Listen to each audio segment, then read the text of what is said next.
Big cats are known to be aggressive and territorial, so it's not a surprise that many people are scared of them. But could a cheetah and a human become best friends? That's what happened in this story, where a zookeeper rescues a sick cheetah despite the dangers of interacting with the cat. Let's learn more about Olga and her feline friend. Olga was a woman who worked in a zoo in a small town near Russia. There was word at the zoo that a male cheetah was to be introduced to them. Everyone was buzzing about the new addition to the exhibit. But when the cheetah arrived, something strange happened.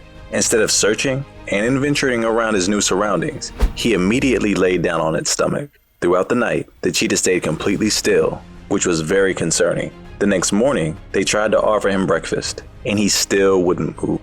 This set off red flags, so they called the veterinarian. The vet told them that the cheetah was breathing very heavily, and that he may have picked up a cold on the way to his new home that has developed into pneumonia. The doctor said that the only solution was medication, that the cat urgently needed his medicine, but the only way for him to take it was orally.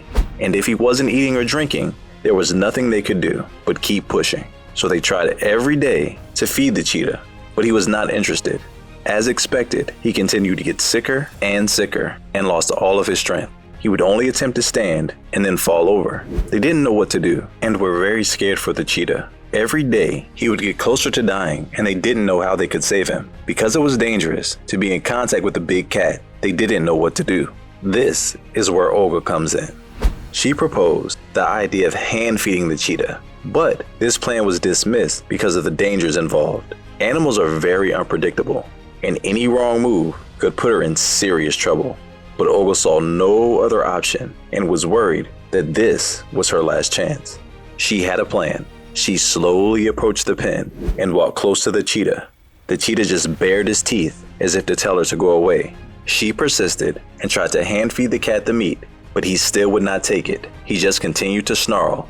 Her idea was to dip the meat in water and see if he would take that. And just like that, the cheetah was finally eating. She then added a little more medicine to the meat soaked in water, and that worked too. The cheetah didn't know, but he was getting his medicine too. Slowly the medicine worked, and he started to become more lively. He would even get up and play. He started to be curious about his environment, and he looked around like a healthy cat would. A few days later, Olga went to feed him, and the animal let her pet him and even purred like a kitten. So adorable. But then, during the summer, the zoo told Olga that they didn't have enough money to keep the cheetah due to the loss of funding. They wouldn't be able to afford medicine or even his enclosure. Then, even more bad news came. They sold him to a circus. On the day he was collected, he was not easy to take. He was thrashing around and growling, as if he knew he wouldn't see his best friend again. Olga was heartbroken because she knew that the circus traveled everywhere, so she wouldn't be able to visit him. But that isn't the end of their story. 4 years later, Olga heard talk that a circus was coming to her town, and a blind cheetah was featured.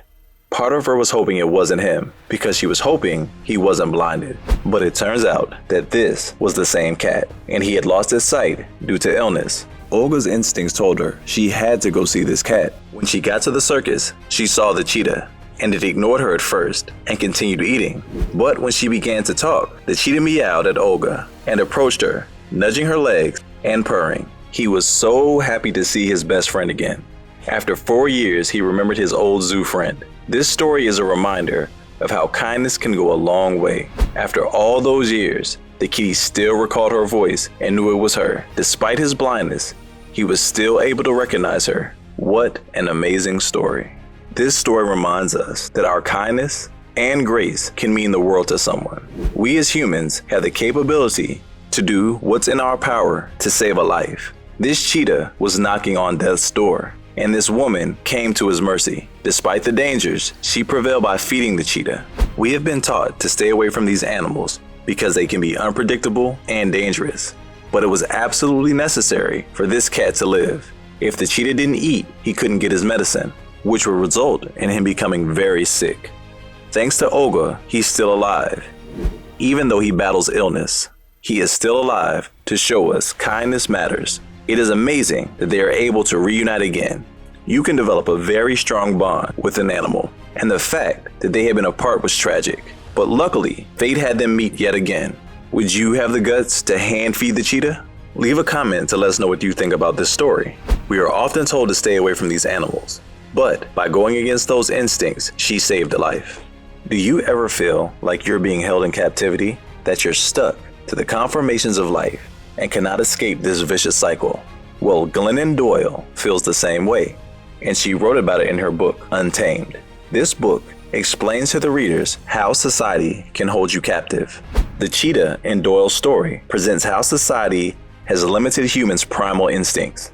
According to Doyle, it's important to get back in touch with your wild side and free yourself from these rigid expectations. Her inspiration for Doyle's book came when she took a trip to the zoo with her family. She observed a domestic female cheetah tamed by her zookeepers to chase a stuffed animal around the pen. Doyle feels she identifies with the cheetah because she also feels she is held in captivity, learning to chase stuffed animals in conformity rather than embrace your primal instincts. As she made the connection, she saw the cheetah looking past the fences of her enclosure as if to remember her wildness. She used this cheetah as a symbol of a lack of independence in the world. She feels that she is trapped and that she is forced to fight conformity. Do you feel like you have to conform to society's standards? Then maybe you can relate to her story too. As humans, we often forget our own animal instincts. Society has strict rules that we have been taught are the only way to properly behave. However, it's okay to go wild sometimes. People like Olga remind us to channel into our caring instincts in order to save a life when it's necessary. Olga and the cheetah teaches us that compassion is a must in order to exist in this lifetime. We must show empathy and kindness. We are often told to act a certain way, and there are reasons for the way society wants us to hold ourselves. But it is important to remember our roots and remember the basic needs we require as animals. For instance, we are often pushed into diet and societal beauty standards. And while it's good to be healthy, this can cause issues for many people. The push toward diet culture ignores our basic human need, which is to eat. This is just one example of the way society wants us to act. And there are countless rules of etiquette that we are pressured to follow. Glennon Doyle's story reminds us to go wild at times when it's needed. And Olga's story reminds us that it is good to be kind. What do you think of this cheetah story? Would you have saved the cheetah too, or would you have been too scared? Leave a comment to let us know your thoughts. And don't forget to like and subscribe. And share this video with your animal-loving friends. And remember, stay tuned to your wild side and be kind to all animals around you.